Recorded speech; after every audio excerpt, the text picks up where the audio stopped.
Well, it's getting to be that time of year again, winter. And winter being a whole different beast than the rest of the time of the year, I figured it was a topic worth revisiting. That way hopefully nobody ends up like these guys. One phrase that I'm fond of saying is that the mountain doesn't tolerate a fool for long. In my personal opinion, wintertime in the mountains, the Rockies, it's not a time for amateurs. It's not a time for rookies. You should already have some idea of what you're doing before you go out there during this time frame. If you must go out with somebody, then I would advise going out with other people who know what they're doing.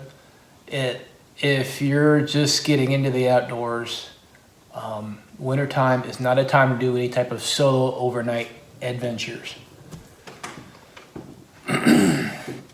Now this isn't a video for covering the basics. If you're looking for covering the basics, I would point you first to a video that Clay Hayes just put up. I thought it was a very good video, and I'll link to it in the description below. So if you're in that beginner category, I would probably start there or thereabouts and find videos like that. What I have for you is some general tips, and then some equipment tips. And these are things that I've kind of learned the hard way, I guess, or just learned on my own. So I have 5 general tips for you. And number 1 is educate yourself on avalanches and avalanche hazards. Get an idea of what to look for. And like checking the weather, which you should be doing that before you leave the house anyway. Check the avalanche conditions. That's tip number 1. It's kind of no-brainer, really. Number 2, general tip number 2. Talking about exertion level. Generally speaking, 1 mile in winter is going to be equivalent to about 2 miles in summer. So think about that when you're setting out. So if you're planning a 3-mile hike, the exertion level might be equivalent to 6 miles. So keep that in mind as you set goals and objectives for yourself. Don't overdo it. All these tips kind of interrelate and they kind of tie together, really. Tip number 3, leave early. Give yourself plenty of time. The sun sets earlier. I think the sun's setting at like 5:30, 6 o'clock, something like that right now. We have more nighttime hours than daytime hours right now. So leave early. You give yourself as much daylight as you can. Giving yourself plenty of time, because tip number 4, the temperature in the mountains will drop a lot faster than you might think. I mean, really fast. I would say within 30 minutes, you could go from slightly cold to OMG, I might get frostbite. The temperatures can drop really fast, like your hand sticking to metal cold.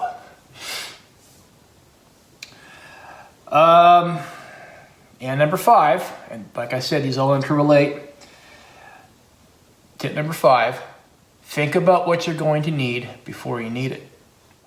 Examples: making camp, getting firewood ready, water. You need to think about your needs before you really need them. Because once that temperature starts dropping and you have it, that need becomes more acute. So you need to have things lined up, set up, and ready to go before you get to that point. All right. General tips aside, I'm going to move on to equipment tips. And the first equipment tip we're going to get into is footwear.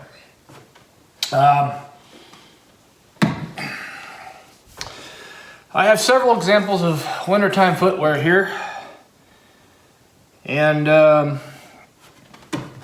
I guess I'll start with these, my Irish Setter elk trackers. Now boots like these, you really need to oil or put paste on there, like mink oil or snow seal. And these will work great for day hikes. But if you're going to do overnighters, I find that sweat or melted snow on these things, they turn into cardboard overnight. They freeze. I've heard of some people sleeping with their boots inside their bag. I personally have not done that, but I can tell you from experience that putting on frozen boots in the morning is no fun. But that's the experience you're going to have with a pair of boots like these if you're doing an overnighter. Like say you're backpacking in a tent. You don't have a hot tent. I should add though that these retain enough stiffness and rigidity to where you could backpack and hike in these. I would backpack and hike with these in the winter, but they have their shortcomings, as I said, with overnighters. Now, then you come to something like muckalucks. These were issued to me way back in the day. And muckalucks with this canvas like this is really designed for a dry cold. And what I mean by a dry cold is we're talking the Arctic, because it gets so cold over there, things don't really melt. You could throw water up in the air and it'll freeze midair. What we typically have down here is a wet cold, and you can wear these so that maybe you put some fabric sealer on this thing. Kiwi makes one, I forget what it's called. I use it all the time though. But these are great. These are great for milling about camp. I would not hike in long distances with these because they really don't have any foot support at all. They're very squishy. They're also very warm and comfy. So if you're just hanging around camp, these are awesome. They come with a wool insert, so you can pull these things out, let them dry. But as far as snowshoeing, backpacking, they just don't have the foot support for that. So I would not recommend muckalucks for that purpose. But they are really, really warm. All right, now we come to these. I have thought about hiking in these, but like muckalucks, they're a bit more rigid than muckalucks, but they just don't really have the rigidity that I look for in a hiking boot. I personally think these are great for milling around, walking around town during the winter, working in the backyard, that type of thing. But I'm not sure if I would wear these hiking several miles in the mountains during the winter. You'd think they'd be okay for that. I'm not confident. Other people might have something different to say about that. I'm just not confident with these things. I wear them all the time around town during the winter, but in the mountains, anything serious in the mountains, if you're just going like a mile in or half mile to play in the snow, it's not a big deal. But if your intention is to hike further in, that's when I question these. Now, we get to the good stuff. And I wish I had a link to where you could buy some of these on your own. I bought these. These boots are actually made in Finland, and if you know where Finland is, you know as a country, they have some pretty good winters. This is, I actually bought these from Varstulekka. It's a Finnish retailer. And I don't know if you can see the label there. I bought these on clearance. I guess they stopped making these for some reason. And I wore these last year during my late season elk hunt. And they were awesome. It was like I was wearing a boot in the summertime. These boots like these, they have a really good insulation in the sole, but not so much on the sides. Although I don't know if you can see in there. Now, the key with these boots, the way they're sized, is they're designed to be worn with 2 pairs of socks. And with 2 pairs of socks, I don't mean lining. I don't mean like 2 pairs of wool socks. What they do in Finland is they have, these are like liner socks, okay? These are actually Finnish made. They're designed to be worn against your skin, against your bare foot, and then you put a heavy wool sock on over that. And that's the way these boots are sized, to where it's designed to be worn with this type of setup. And I can tell you from last year, they were a dream. So aside from a boot that you can pull the liner out of, I would look for something like these. I don't know where else you can get boots like these, but I would definitely look around if I was in the market for a pair of boots like these, because they worked awesome. One of the best footwear purchases I've ever made, I think, as it goes for winter. They're fairly stiff, they breathe, and unlike, these are lined with like a Sympatex, they call Sympatex, they're not Gore-Tex, and these actually breathe properly, unlike Gore-Tex. See that? These things work so well that the inside of my gaiters were getting wet, and I thought my gaiters, the snow was melting and soaking through my gaiters. No, it was actually these socks and these boots drawing the moisture away from my foot and outside of the boot. And it's like, holy smokes, it actually works. So I wish I could tell you where to buy boots like these. I honestly do. Best, look for something like this. This is what you want. All right, footwear aside, let's get the handwear. Handwear, is that a word? I have learned the hard way what to wear and what not to wear. Now, to the unexperienced, you might opt for gloves like these. Maybe not necessarily snow camo. I mean, it looks cool. It's like, oh, this ought to be great for winter. Are they warm?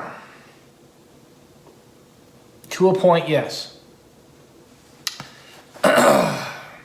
Once it gets down to, like, say maybe, I don't know, 20 degrees or colder, not so much. But, or also these are actually mechanics.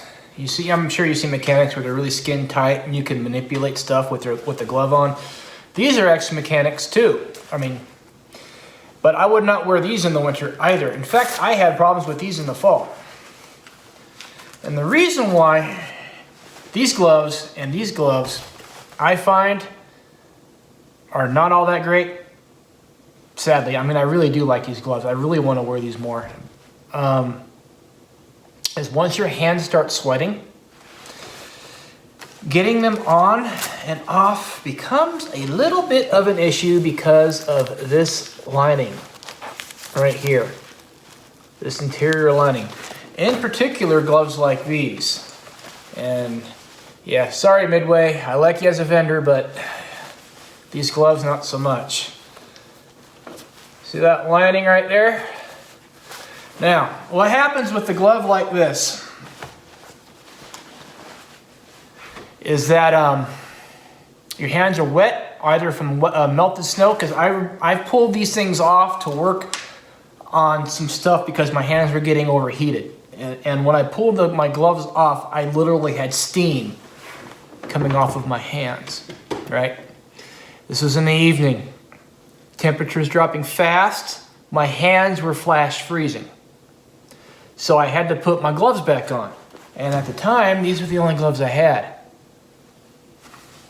because I was not as experienced about things as I am now. And being soaked with sweat, that interior liner, what happened was that these things froze. My hands were sticky, and I was struggling, really like muscling to get these back on, almost begging for warmth so my hands wouldn't get frostbitten over. So with that experience, I will never, ever wear gloves like these in the winter again. Ever. Same thing with these. So, let's move on to gloves that I would wear in the winter. We'll start with a good old fashioned pair of GI wool inserts. These things are great. They breathe, and they're easy to get on and off. And you can actually wear these inside other things. The only problem with these is that if you're trying to take care of these gloves, you don't want to grip too many things like branches or whatever on them, because I think over time you're going to wear that wool out. They're called wool inserts for a reason. Now, you can go and buy a pair of gloves to fit over these. Now, these aren't ideal for winter, though I've worn them in the winter. They're not ideal because they're suede. But if you get a pair of wool insert gloves, go and take them with you to the store and find a pair of leather gloves that you can oil and get a size that is deliberately too large. And try that glove on with the insert. That setup for gloves works, kind of like having a boot with a liner that you can remove. This works, though I would pick a different type of leather glove, one that you can wax or oil.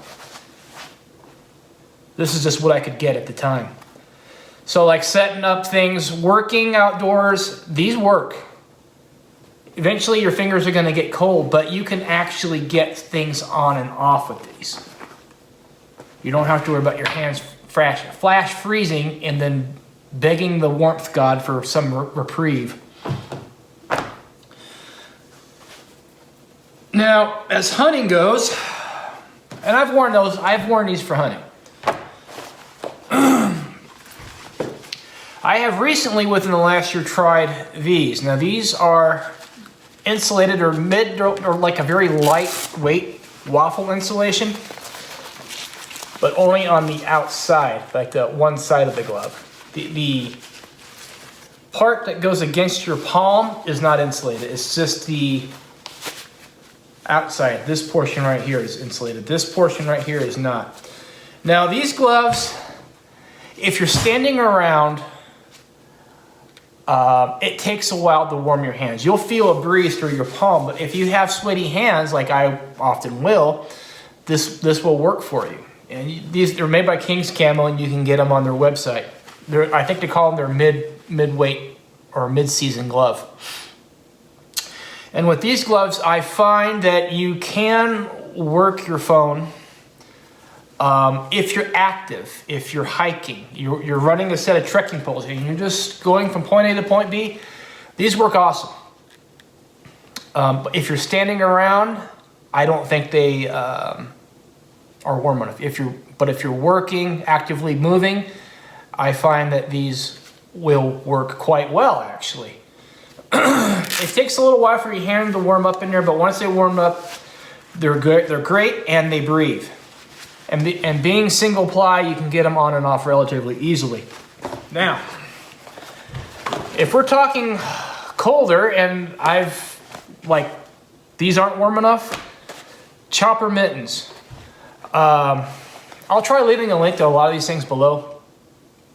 Now, the beautiful thing about these things is it's like a waxed canvas, so these things can get wet.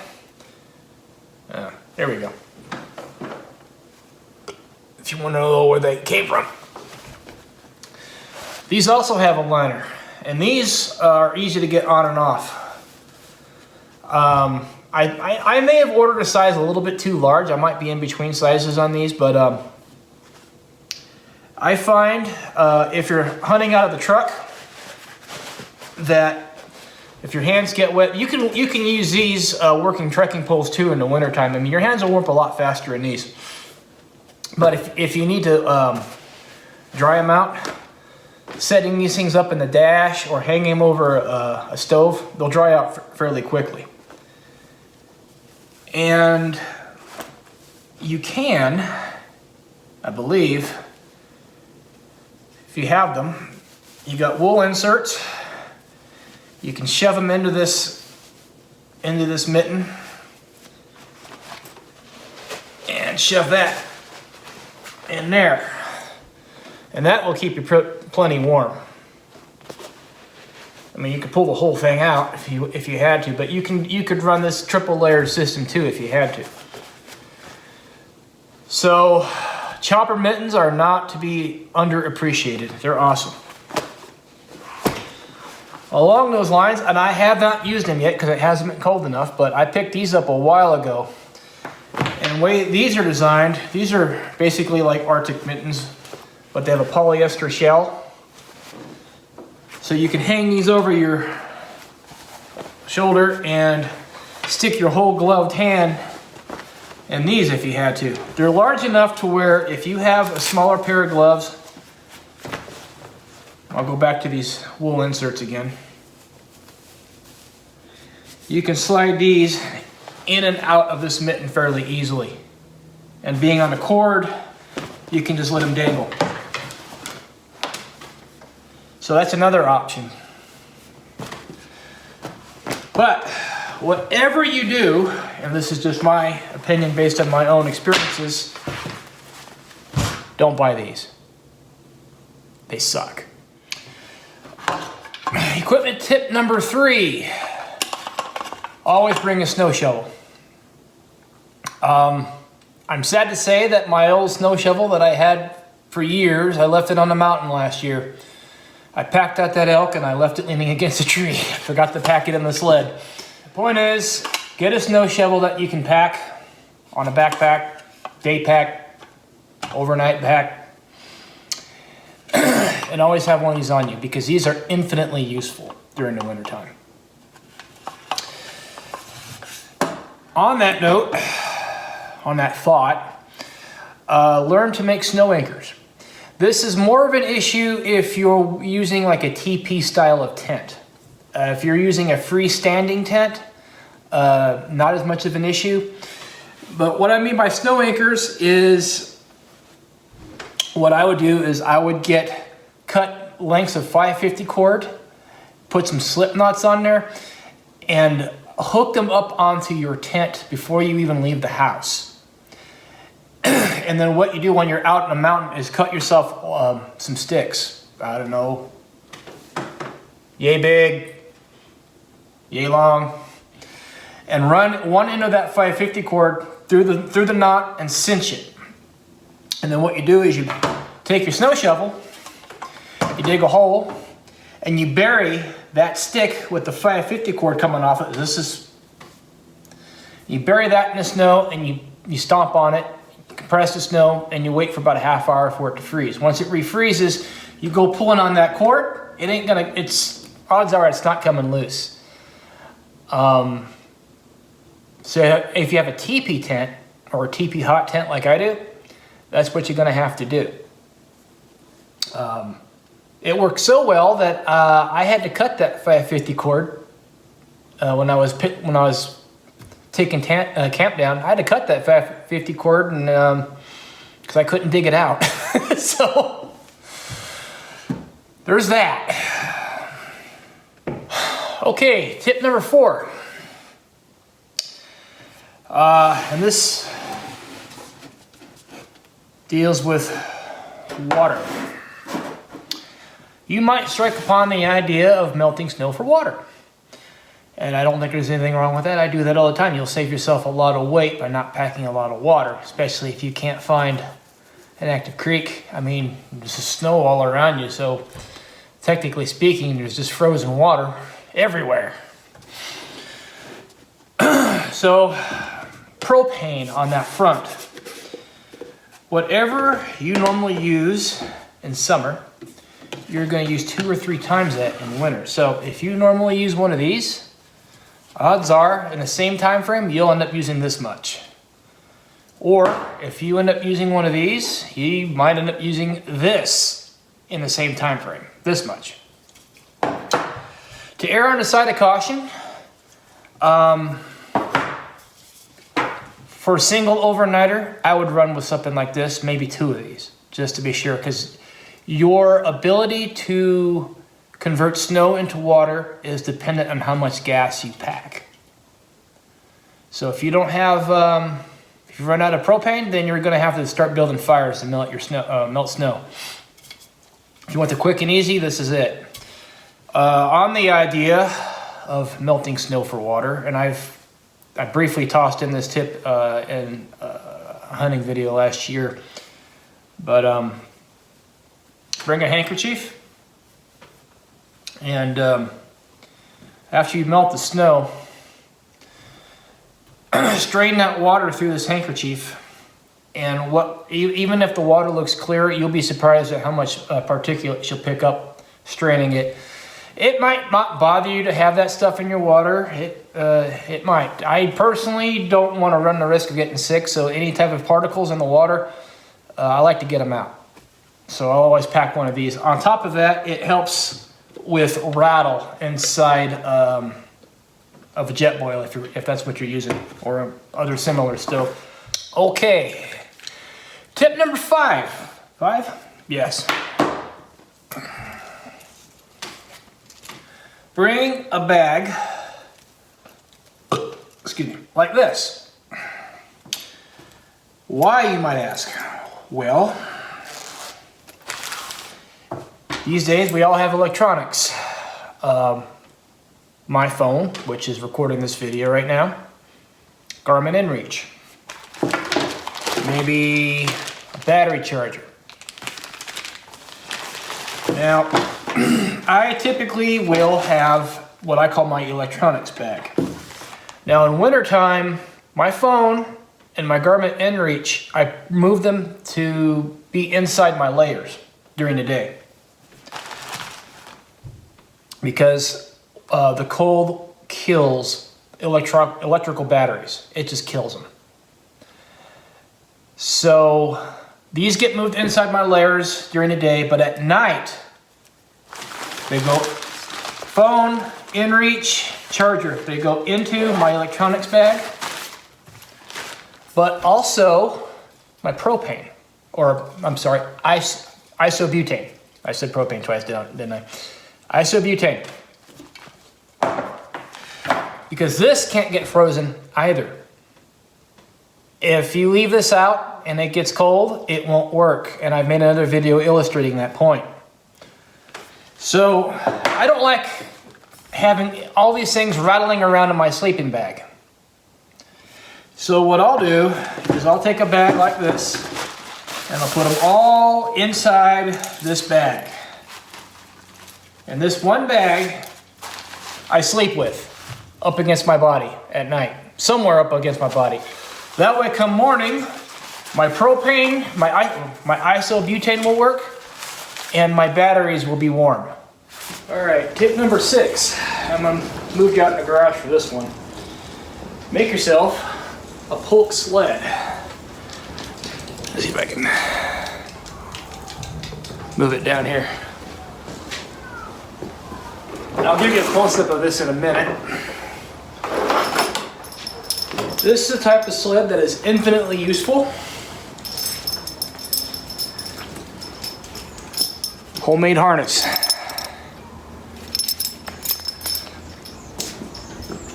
This is the type of sled that is infinitely useful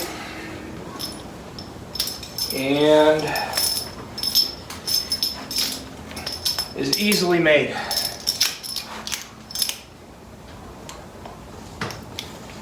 Now, there's a couple things I want to point out here. This belt, I deliberately made this belt in such a way to where I can hook up to the sled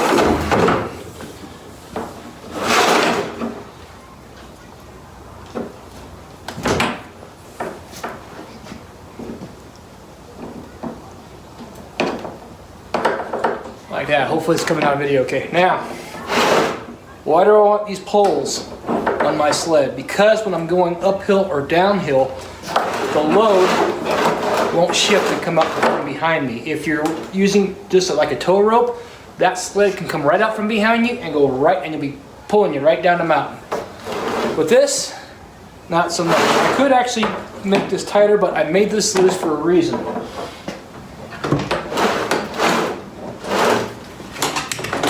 And that reason is so that I could put my pack on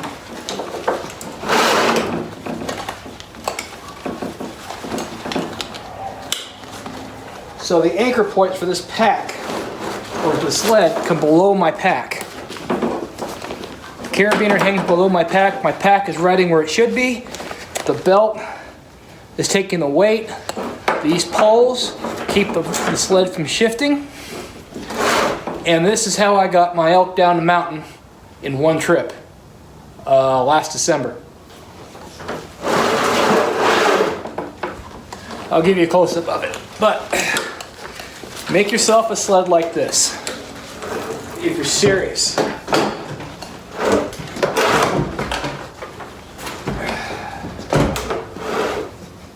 And no, I don't normally keep my hunting pack in the car. I just want to sit it on the garage floor.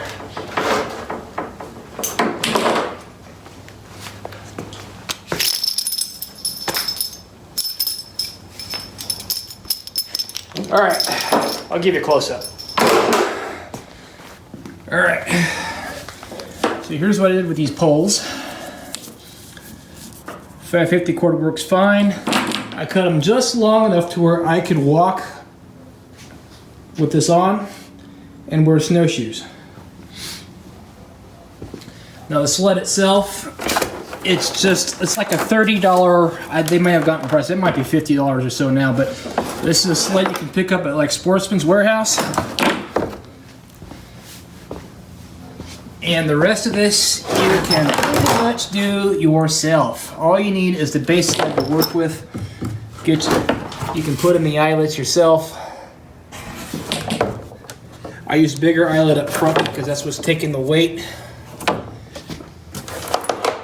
This cord, I just use it to weave to keep the load in place.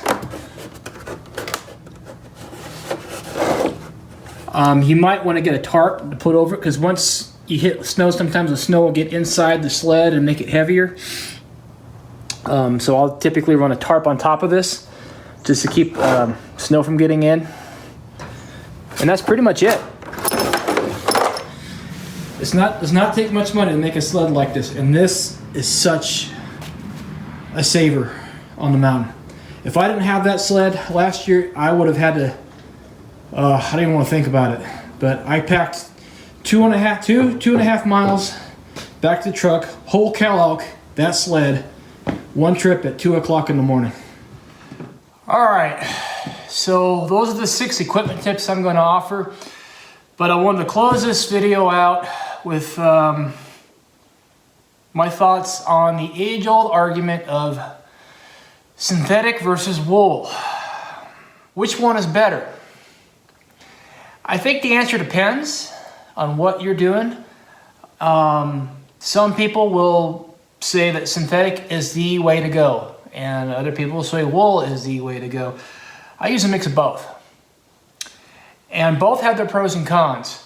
Now, this is my base layer that I typically wear. And the key thing I want to talk to you about this thing is, now this thing actually breathes. If you hold it up to the light, you'll see there's like little pinholes throughout this entire thing. A good breeze catches this thing, it blows right through this thing. And this, the combination for synthetic that I found that I've been wearing a lot on the mountain is this base layer paired with this pullover. And this pullover is basically like a fleece. I have found that it doesn't, I don't think it keeps me quite as warm as wool, but warm enough. But the big thing about this is that on a winter day sometimes, and I might link to that last year's hunting video because this is what I wore. I had other layers, but this is what I wore predominantly throughout the day. And if I had a breeze, it would cut through both of these to cool off the sweat. And I would feel a cold breeze every now and then, but I was still adequately warm. I wasn't toasty warm, I was adequately warm, and I wasn't sweating so much, and that is an important thing. Now, other times I might wear this wool, and this will definitely keep you warmer. You will sweat more in this, but it will still keep you warm even when wet up to a point. And sometimes I will match a synthetic base layer with this wool. Now, as wool goes, if it's cold enough, like, I don't know, 30 degrees colder, wool pants all day, every day. I'll swear by these things. In the deep freeze of winter, I mean, there's early stages of winter, and then there's the deep freeze. Once you get into the deep freeze, wool pants all the way. Unfortunately, wool pants are really hard to come by nowadays. They've gotten really expensive. This is actually, I think, again, Finnish surplus. And these are pretty thick wool. I wear these out in the winter a lot. And I love them. For wintertime, snow on the ground, I love these things. So I've kind of danced a line in between synthetic and wool. I'll wear both. I might be leaning more on wool these days. And in fact, I know I'm getting a very nice wool anorak as for Christmas. And you might be seeing me wear that more next year. But wool, as a hunter, wool has one overriding factor than synthetic. And that is, it doesn't trap scent. This will stink over time, this won't. And for all the pros and cons, that for many of us, that might be the overriding factor. I think that's all I got. This video came out a lot longer than I was planning. When I did this video originally like 2 years ago, and it was 7 minutes long. I've given you a lot more information, a lot more thoughts on this one. I'll link to some other similar videos at the end of this. I'll try to link to some equipment in the description. And you have a good one, and stay safe this winter.